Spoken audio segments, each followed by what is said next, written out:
Hello, good morning, good afternoon, good evening dear students. I hope आप सभी अच्छे हैं और प्रिपरेशन जो है अच्छे तरीके से कर रहे हैं।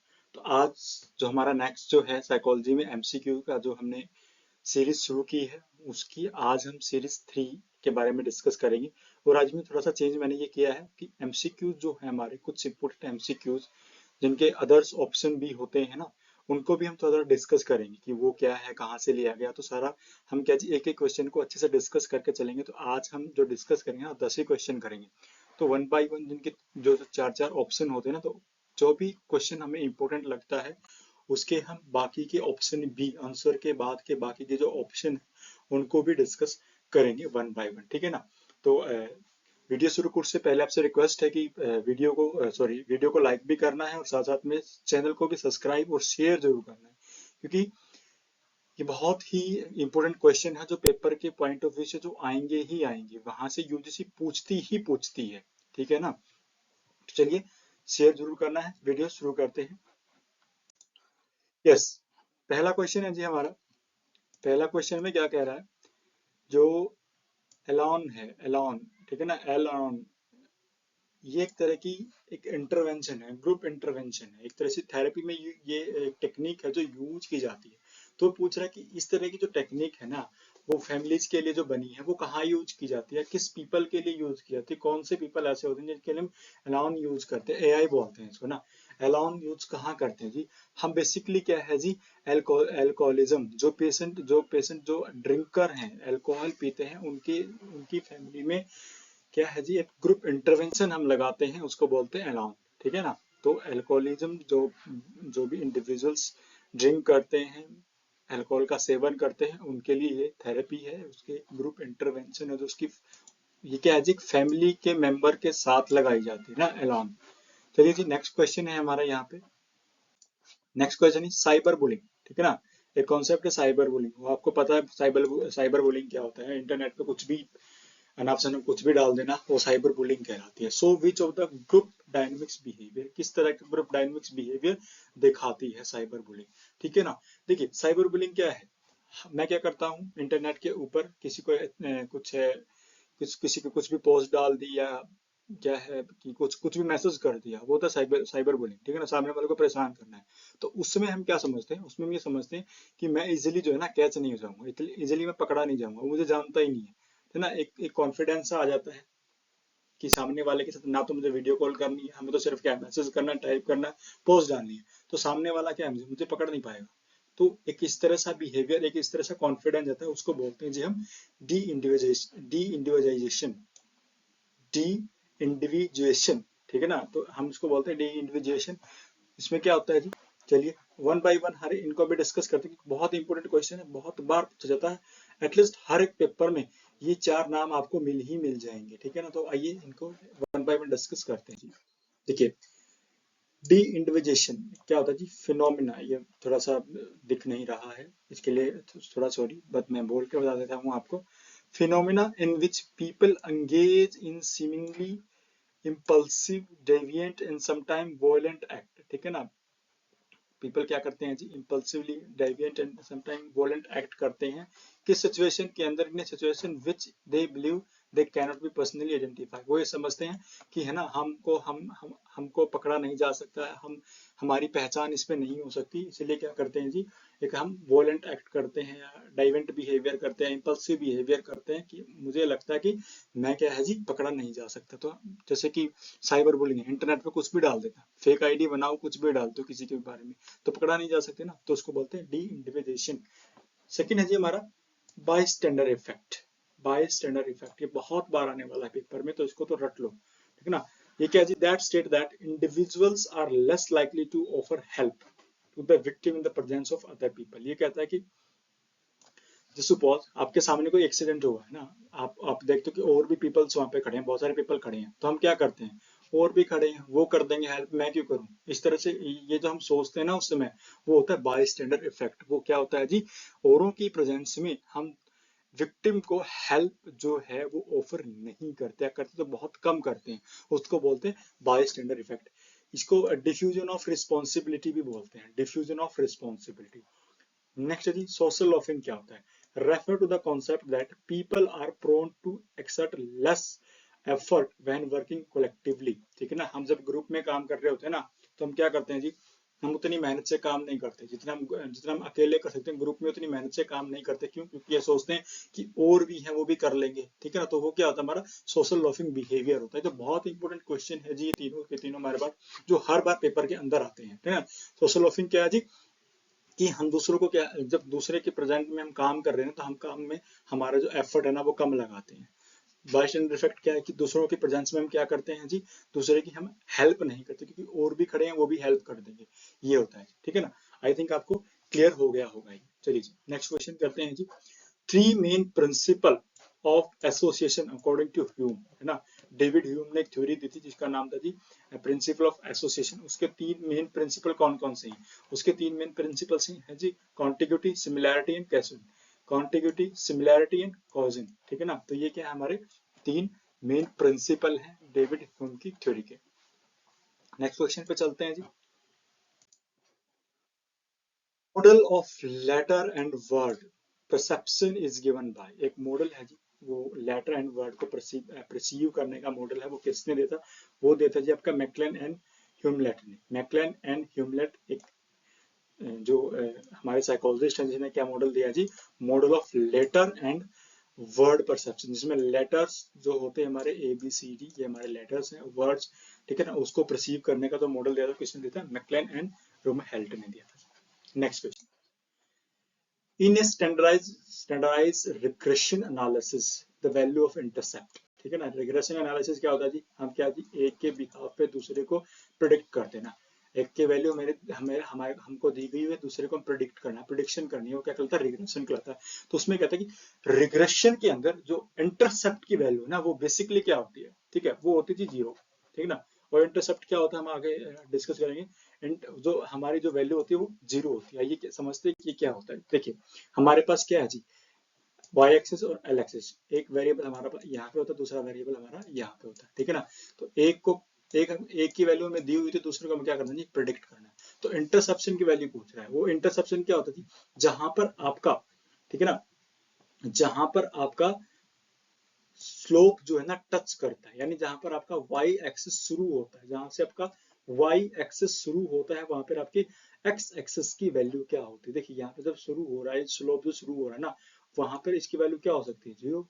ठीक है ना, यहाँ से क्या होती है? वो जीरो वैल्यू होती है। ठीक है ना, तो जहां से आपकी वाई एक्सिस की वैल्यू शुरू होती है, वहां पे आपके एक्स एक्सिस की वैल्यू क्या है, उसको बोलते हैं जी इंटरसेप्ट बोलते हैं। उसकी वैल्यू हमेशा क्या है जी? जीरो होती है। ठीक है ना, आई थिंक आपको समझ में आ गया। हम y के बिहाफ पे हम x को प्रिडिक्ट करेंगे, तब हमारी इंटरसेप्ट की वैल्यू क्या होगी? वो जीरो होगी। चलिए नेक्स्ट चलते हैं। यस, बहुत इंपॉर्टेंट क्वेश्चन है जी, बहुत वेरी इंपॉर्टेंट क्वेश्चन है जी। पहला जी, Clerambault syndrome. Clerambault syndrome, Dhat syndrome क्या होता है, कैपग्रास सिंड्रोम क्या होता है, कोटार्ड सिंड्रोम क्या होता है? ठीक है ना, देखिए इसके अंदर क्या है, बेसिकली है जी, क्लेरम्बॉल्ट सिंड्रोम होता है इरेक्टोमीनिया। ठीक है ना, मैं समझाऊंगा आगे, पहले आंसर था इरेक्टोमीनिया। धात सिंड्रोम होता है जी हमारा प्री मेच्योर इजैकुलेशन होती है ना। धात सिंड्रोम हमारा सेक्सुअल डिसऑर्डर के अंदर आता है, जिसके अंदर प्री मेच्योर इजैकुलेशन होती है। ठीक है, दूसरा जी कैपग्रास सिंड्रोम। कैपग्रास सिंड्रोम के अंदर क्या होता है जी हमारा, ये बेसिकली क्या है, डेल्यूजनल बिलीफ है। डेल्यूजनल बिलीफ जिसके अंदर क्या हम ये समझते हैं ना, कैपग्रास सिंड्रोम क्या होता है हमारा, कैपग्रास सिंड्रोम होता है जिसके अंदर एक बिलीफ होता है। वो बिलीफ में क्या समझता है कि कुछ ना कुछ है ना रिप्लेस किया गया है, किसके साथ? इम्पोस्टर के साथ किया गया है। तो ये जो कैपग्रास सिंड्रोम होता है, ये हमारा इम्पोस्टर सिंड्रोम भी होता है। समझेंगे आगे, बिल्कुल इजी समझेंगे। वो कोटियार्ड जो सिंड्रोम होता है, जिसके अंदर एक डेल्यूजनल बिलीफ होता है कि कोई न कोई रहा नहीं, कोई एग्जिस्ट ही नहीं करता, सबके सब क्या है जी, डेड हो गए। ठीक है ना, आइए वन बाय समझते हैं इनको, ये क्या है। ठीक है ना, चलिए। क्लेम्ब्रोल्ट सिंड्रोम, जिसको दूसरा नाम है जी इरेक्टोमीनिया। ठीक है ना, ये दूसरा दूसरा नाम है क्या जी, इरेक्टोमीनिया, टी क्लेरम्ब्रोल्ट सिंड्रोम। इसके अंदर क्या है जी, वार ओरिजिनली डिस्क्राइब एज द, एक तरह से डिल्यूजनल डिसऑर्डर है, डिल्यूजनल डिसऑर्डर है हमारा, विच ए वीमेन बिलीव्स दैट, एक वीमेन या कोई भी, ठीक है ना, एग्जांपल में मैंने वीमेन ले रखा है, बट कोई भी क्या समझता है कि a older man of higher social status passionately love with her, वो जो समझता है ना कि कोई एक बड़ा हायर सोशल स्टेटस वाला व्यक्ति उसको प्यार करता है, उसको लव करता है ना, या उसको लाइक करता है, वो ये समझता है, समझती है। तो ये जो हमारा जो बिलीफ्स होता है, ये डिल्यूजनल बिलीफ्स होता है। ऐसा एक्चुअली में ऐसा नहीं होता, बट ये क्या है, एक डिल्यूजनल बिलीफ्स है कि कोई एक हायर सोशल स्टेटस व्यक्ति मुझे लव करता है या मुझे लाइक करता है। वो क्या कहलाता है, इरेटोमेनिया सिंड्रोम कहलाता है। क्या कहलाता है, इरेटोमेनिया सिंड्रोम। इरेटो का मतलब होता है प्यार, ठीक है ना, लव। इरेटोमेनिया, ठीक है ना। तो ये क्या होता है, हमारा क्लिम्ब्रेट सिंड्रोम या इरेटोमेनिया होता है, जिसके अंदर में कोई, हम ये समझते हैं ना, हायर सोशल स्टेटस, यानी कि कोई आपके सामने कहे कि अमिताभ बच्चन मुझे लाइक करता है, ठीक है, अमिताभ बच्चन मुझे लाइक करता है, या कटरीना कैफ मुझे लाइक करती है, तो वो क्या है, वो एक डिल्यूजनल बिलीफ है, डिल्यूजनल डिसऑर्डर है, जिसको हम इरेटोमेनिया कहते हैं। नेक्स्ट है जी हमारा कैपगास डिल्यूजन या कैपगास सिंड्रोम, जिसको बोलते हैं, is a psychiatric disorder in which a person hold a delusion that a friend, spouse, parents, and other close family member, even pet भी, have been replaced by a identically imposter. Imposter का मतलब होता है जी यहाँ पर बहरूपिया। उसको एक false believe होता है, एक डिल्यूजन होता है कि ना उसका कोई चाहने वाला किसके साथ बदल दिया गया है, रिप्लेस हुआ है एक बहरूपी के साथ, कि ये ओरिजिनल व्यक्ति नहीं है, ये मेरे पे नहीं है, ये तो बहरूपी है। तो इस तरह का जो बिलीफ होता है वो कौन सा होता है, वो हमारा कैपकास डिल्यूजन या कैपकास सिंड्रोम होता है, ठीक है। Next, people with Cotard syndrome. Cotard syndrome में क्या होता है, believe that part of their body are missing और that they are dying that और डज नॉट एग्जिस्ट, ठीक है ना। कभी कभी इसके अंदर क्या होता है, जैसे सपोज कि मैं कहूँ कि मेरा हाथ, एक्चुअली मेरे हाथ हैं, बट मैं कहूँ कि मेरे तो हाथ है ही नहीं, मेरे हाथ तो मेरे कट गए हैं, मेरे हाथ तो किसी ने काट लिया है, या मेरे पेट में से ना, मेरे पेट में ये सॉरी, मेरे चेस्ट में हार्ट है ही नहीं, हार्ट गायब हो गया, बट वो है। ये क्या एक डेल्यूजनल बिलीफ है, जिसको हम बोलते हैं कोटिया सिंड्रोम बोलते हैं। बहुत इंपॉर्टेंट क्वेश्चन है जी ये, ठीक है। अगर समझ में ना आए तो वीडियो को दोबारा देख करके इसको इजीली करना, क्योंकि बहुत बार ये आते हैं और ये आएंगे अब की बार भी पेपर के अंदर, ठीक है। नेक्स्ट चलते हैं, इन ए अल्टरनेट फॉर्म ऑफ रिलायबिलिटी, ठीक है ना। अल्टरनेट फॉर्म ऑफ रिलायबिलिटी क्या होता है जी, हम किसके अंदर क्या जी, हमारे पास टेस्ट होता है ए और टेस्ट बी, ठीक है ना। इन दोनों किसी एक टेस्ट की हमें रिलायबिलिटी निकालती है, कौन सी, वो अल्टरनेट, यानी उसका दूसरा जो अल्टरनेट टेस्ट अवेलेबल है उसके साथ उसका कोरिलेशन देकर हम क्या करते हैं, उसकी रिलायबिलिटी निकालते हैं ना। रिलायबिलिटी क्या होता है, रिलायबिलिटी होता है जी कंसिस्टेंटी इन रिजल्ट, ठीक है। तो वो कहता है कि अल्टरनेट फॉर्म ऑफ रिलायबिलिटी जब हम निकाल रहे होते हैं तो उसके उसके अंदर सोर्स ऑफ एरर क्या हो सकता है, एरर ऑफ वेरिएंस है ना, source of error of variance क्या हो सकता है, वो क्या हो सकता है जी, वो कंटेंट सैंपलिंग भी हो सकता है, वो टाइम सैंपलिंग भी, ये दोनों ही होते हैं जी, ठीक है ना। ये दोनों ही क्या है जी, error of source of error variance के हो सकते हैं अल्टरनेट फॉर्म ऑफ रिलायबिलिटी निकालने में। अब ये होते क्या है, कंटेंट सैंपलिंग एरर क्या होता है, it is the error that occur when data is gathered from a sample that is unrepresentative of the population being studied, ठीक है ना। हमने जो सैंपल बनाया है हमारी पॉपुलेशन के अंदर से, वो सैंपल ही हमारा क्या है जी, वो पूरी की पूरी पॉपुलेशन को रिप्रेजेंट नहीं करता, ठीक है। जैसे सपोज के क्लास के 50 बच्चे हैं, 50 बच्चे में आईक्यू लेवल चेक करना है, ठीक है। हमने क्या जी, हम सैंपलिंग मेथड यूज करते हैं, सैंपल निकाल लेते हैं हम पहले ही, क्या है जी, ठीक है, कि कोई भी इंटेलिजेंस टेस्ट लगाने आता है, हम उसको कहते हैं पहले ही बच्चे छांट के देते हैं। क्यों, क्योंकि हमें हमारे बच्चे अच्छी पढ़ाई करते हैं, ये भी हमें शो करवाना होता है। तो मुझसे क्या है, 3 4 5 बच्चे हम उनको ऐसे दे देते हैं जो ऑलरेडी क्या है जी, इंटेलिजेंट बच्चे। देखिए पूरी क्लास में से 5 इंटेलिजेंट बच्चों को दे दिया कि इसके ऊपर टेस्ट कीजिए, तो वो जो सैंपल है ना हमारा, वो पूरा का पूरा क्या है, हमारी पॉपुलेशन को रिप्रेजेंट नहीं करता। इसलिए उसके ऊपर जो टेस्ट लगाएंगे उसके अंदर जो एरर होगी वो क्या हो सकती है, वो कंटेंट सैंपलिंग एरर होती। दूसरा जी time sampling error. Time sampling error में क्या है, associate with the fluctuation of the test को, हमारे टेस्ट को फ्लक्चुएट करेंगे, कब कब, हाँ जी, हम एक ही टेस्ट को बार बार रिपीट करेंगे सेम इंडिविजुअल के ऊपर, तो क्या है जी, हमारे एरर होने के चांसेस होते हैं, क्योंकि टाइम से रिलेटेड है, इसलिए क्या है जी, वो टाइम सैंपलिंग एरर होता है, ठीक है। हमारे सैंपलिंग कंटेंट से रिलेटेड तो क्या है, हमारा कंटेंट सैंपलिंग एरर हो सकता है। तो सपोज आपको ये बिल्कुल अच्छे से समझ में आ गया होगा, रिलायबिलिटी क्या है, अल्टरनेट फॉर्म ऑफ रिलायबिलिटी क्या है, ठीक है जी। चलिए नेक्स्ट क्वेश्चन पे चलते हैं।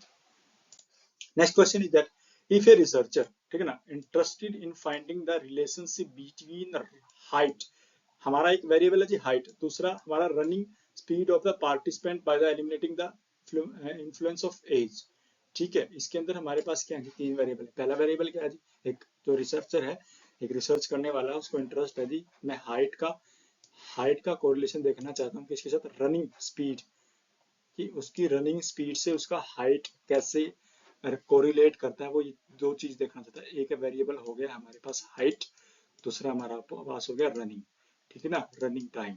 उसके हमारे पास दो वेरिएबल हो गए। लेकिन ये क्या कहता है जी, तीसरा वेरिएबल वो क्या है जी, वो कहता है कि मैं ना एज जो वेरिएबल है ना उसको हटा के, उसको एलिमिनेट करके मुझे क्या है जी, उन दोनों के बीच में क्या देखना है, कोरिलेशन देखना है। तो उसके लिए बेस्ट मेथड कौन सा होगा, इसके लिए बेस्ट मेथड होगा जी हमारा, जो मेथड होगा हमारा पार्शियल कोरिलेशन होगा, ठीक है ना, पार्शियल कोरिलेशन के अंदर हम क्या करते हैं जी, आगे मैं आपको समझाऊंगा इसके अंदर क्या लिखा है। पार्शियली कोरिलेशन में क्या होता है, आंसर क्या हमारा पार्शियल, ठीक है ना। आइए देखते हैं पार्शियल कोरिलेशन में क्या चीज है। Partial correlation measure the strength of the relationship, किसी भी दो वेरिएबल के बीच में हमें क्या जी, रिलेशनशिप की स्ट्रेंथ पता करनी है। बट दूसरी जो तीसरा जो हमारा कंट्रोलिंग है ना, जो तीसरा हमारा जो वेरिएबल है, जो अनचाहे भी हमारी रिसर्च को इम्पैक्ट कर रहा है, उसको क्या करना चाहिए, कंट्रोल्ड करना है, ठीक है ना। इसी के अंदर क्या है, एग्जाम्पल के अंदर क्या ले रखा है कि हाइट और रनिंग के बीच में हमें कोरिलेशन देखना है, बट एज को हमें कांस्टेंट रखना है। एज को हमें क्या जी, एज हमारे बीच में आ रही है, उसको कांस्टेंट हम रख नहीं पा रहे, तो हमें क्या करना है जी, एज को बाहर निकालना, एज के स्कोर को बाहर निकालना। तो वो कौन सा मेथड होता है हमारा, पार्शियली कोरिलेशन मेथड कहलाता है, ठीक है। ये प्रोडक्ट मूवमेंट मेथड का ही एक पार्ट है, प्रोडक्ट मूवमेंट मेथड का ही पार्ट है, ठीक है। वो होता है partial correlation. Biserial correlation क्या होता है, biserial correlation coefficient also correlation coefficient where one of the sample is measured at dichotomous.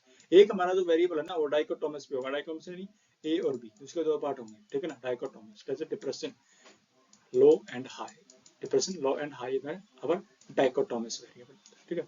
दूसरा सैंपल रियली नॉर्मली डिस्ट्रीब्यूटेड, दूसरा हमारा जो कहती है नॉर्मली डिस्ट्रीब्यूटेड पर्सन, जैसे आईक्यू है, आईक्यू लेवल हमारा क्या है, वो नॉर्मली डिस्ट्रीब्यूटेड सैंपल है, और उसका इफेक्ट देखना हमारे किसके साथ जी, हमारा डिप्रेशन के साथ, ठीक है ना, डिप्रेशन के साथ। डिप्रेशन अब क्या जी, डिप्रेशन हाई और डिप्रेशन लो, डाइकोटोमस होगा, तो हमारा क्या जी, वहां पर हम जो यूज करेंगे बाई सीरियल कोएफिशिएंट यूज करेंगे। It is the part also product movement method का ही एक पार्ट। आई थिंक आपको इस समझ में आएगा, प्रोडक्ट मोस्ट इंपोर्टेंट पर्सन है जी, ये आते हैं पेपर के अंदर, ठीक है ना।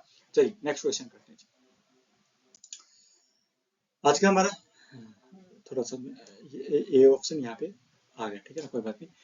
Khalistan is an optical illusion of the perceiving A series of still images, ठीक है ना। एक स्टिल इमेज है, एक रखी हुई इमेज है, उसको हम परसीव करते हैं जी कैसे, चलती हुई, मूविंग परसीव करते हैं।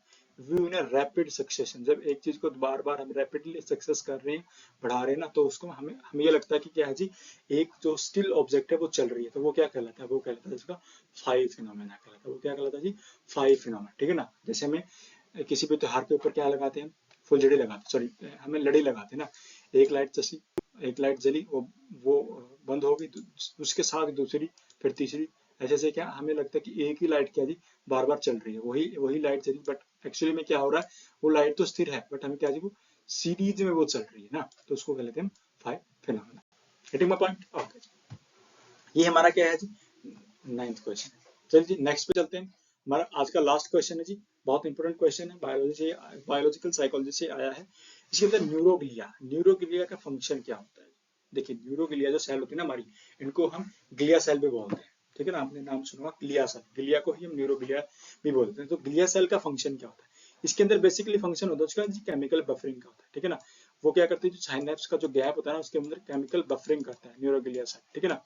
बट इसके कुछ और फंक्शन भी हैं साथ साथ में, आइए डिस्कस करते हैं। पहला कहते हैं इट इंक्लूड ऑक्सीजन और न्यूरॉन्स, ये न्यूरॉन्स को क्या है जी, ऑक्सीजन प्रोवाइड कराते हैं, कौन, ग्लिया या neuroglia cells.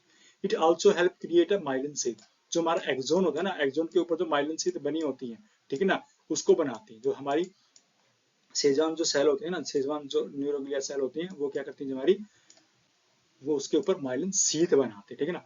It also have the maintain homeostasis, ठीक है ना, वो एक न्यूरॉन्स के बैलेंस के बनाने का भी काम करते हैं। तो साथ ही साथ क्या है, डिस्ट्रॉय द पैथोजन, ठीक है ना। कोई भी बाहर की जो पैथोजन होगा जो न्यूरॉन्स के पास, उसके लिए न्यूरॉन्स के लिए हार्मफुल है, उसको वो क्या करती है, डिस्ट्रॉय करती है, खत्म करती है। और क्या है जी, आल्सो प्रोवाइड स्ट्रक्चरल स्टेबिलिटी, है ना, एक स्ट्रक्चरली व्यू पॉइंट भी देती है किसको, न्यूरॉन्स को। तो ये काम है ग्लियल सेल का।